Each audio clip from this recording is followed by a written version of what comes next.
Hey Clashers, and welcome back to another video. And today I want to share some tricks how you can adjust your bases better depending on other people attacking yourself, and you can try to defend yourself versus those strategies. For example, everyone right now in Legend is running dragons, super dragons, electric dragons. Air is everywhere again. And I will show you exactly how you can adjust your bases depending on how you're getting attacked.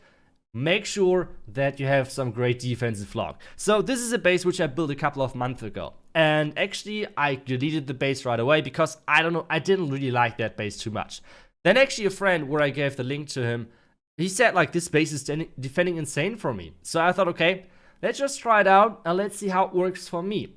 And well, that's the result. Obviously, I'm not too high, but still the defense is pretty decent. So I thought, okay, let's take a look at a couple of those attacks and see how I can adjust, how I can improve the base and make it even better. This is kind of this thing I was looking for. So taking a look at all of those is, you can see already, ground is defended pretty well typically. We need like a 50% 2-star.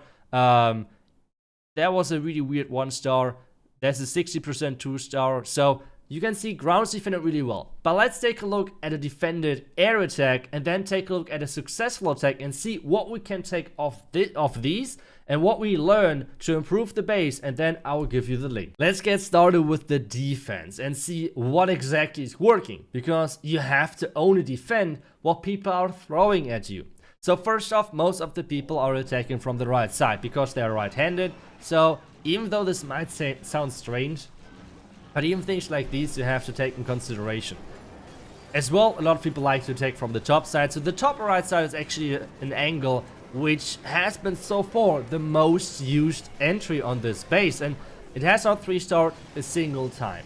So it did not matter if they were bringing lightnings, clone spell, if they did a clone blimp or like a close blimp like this one. It really did not matter what type of blimp they brought.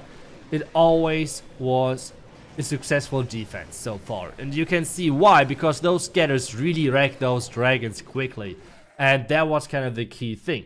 But now let's take a look at a successful attack and then see what we can take out of those two attacks and improve the base. Because as you're getting higher in Legends, you're going to see people are taking more risk and at the same time knowing the limits of their troops, right? Because in lower Legends, people are always going for the safe 2-star. I know this is like a, I don't know, this is just like, in my opinion, a weakness, because they're not taking any risk. And if you don't limit test your strategies, you have no clue how strong or weak a strategy is, which is not the best thing. So even though you might be having a lot of, like you might have a lot of 1-stars in the beginning with doing entries like these, still at the end of the day, you're going to have better success because you're knowing your troops better. So in higher Legends, you're going to get attacked quite often by P.E.K.K.A. Smash, by super dragons, or whatever area it is from the other side of the town hall, which is a really common approach. And if you take a look at those, we see already a couple of things which we might want to improve. The first things are the black mines. The black mines, most of them were triggered by loons, so you want to kind of like impact the pathing of those loons and make sure that they're not getting the value which they're getting. The blimp is taking down the town hall, the royal champion is taking down the lava hound, so this is going to be a successful 3-star.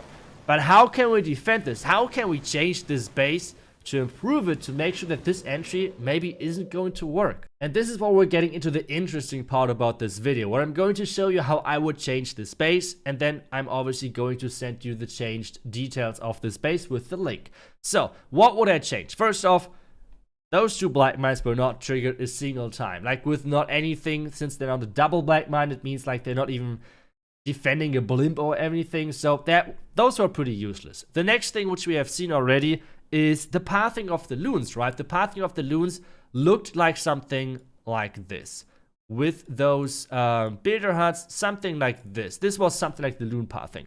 So we know already those two black mines are completely useless. I know obviously those black mines might be good against, I don't know, some blizzard, but to be honest, how many attacks against you are blizzard? Most of the time, if you're not really high Legends, you're getting attacked by something different. So let's use this knowledge and move those builder huts to the outside, because what this does is now it completely changes the pathing of those loons. Those loons are going to path now like this on this side, or over here on this side.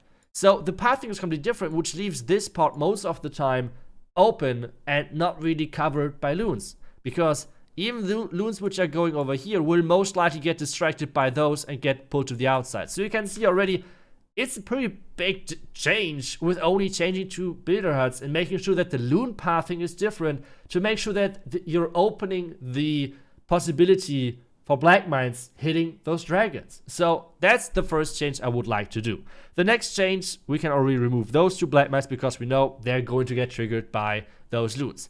What is going to happen next? This NATO trap inside the core did not really have that great work, like did not that great either. So we're going to protect the back of the town hall because a lot of people are always blimping their town hall from the back, even though we can see it's clearly not needed. You can just blimp from the front, but when people are bringing clone spells, you need to blimp from the back to make sure your clones are working. So what we're going to do, we need to have some space to use those traps, right? So what I'm going to do is I'm going to move those a bit away, move those walls, and get some more free space. That's exactly what we're doing on both sides. So we can push those out a little bit. And this means as well it's better against super dragons because we know as soon as buildings are touching each other, there's going to be the splash damage. Which then again is, kind of unfortunate with those storages, but I cannot move them.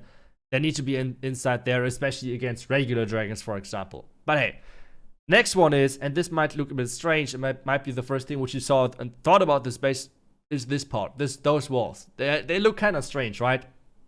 The problem though is, because when I built this base, it was considered more for like higher legends. Like I said, it was a little bit longer ago. But if I have this dead zone, let's say I remove all of those walls, I could see in higher legends or like even in mid-tier legends, people using Blizzard with dragons or Lalo and trying to get into this compartment. And take a look what they can get. They can get everything like, they can even get the elephants and the expos. So this is just insane value. So I had to put those walls in there that if you land over here, you cannot reach the scatters.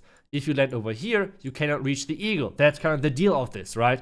So we have to keep those walls like this, but we can remove those 2 walls. I think those are fine to remove. I think that should be still okay.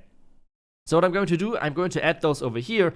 And now with having all of this added, I can now put the NATO trap behind the town hall.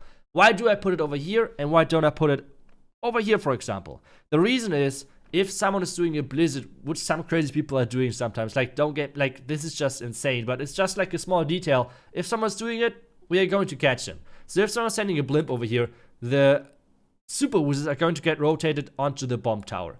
If there's a blimp in there, it does not matter if it's over here or over here, to be honest. I think it's kind of, I don't think there's going to be a huge difference.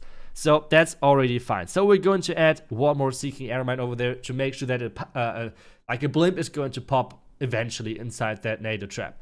But now the next thing. We have seen the air skeletons in the core were not that great. So what we're going to do instead, we're going to remove them. And we have seen that in the attack from the other side, the heroes were walking all the way and nearly got the town hall. So I want to defend that. I want to use a ground skeleton over here, ground skeleton over there, to make sure that if anything is getting to the town hall, it's not going to get the town hall down. So they're relying on their blimp again.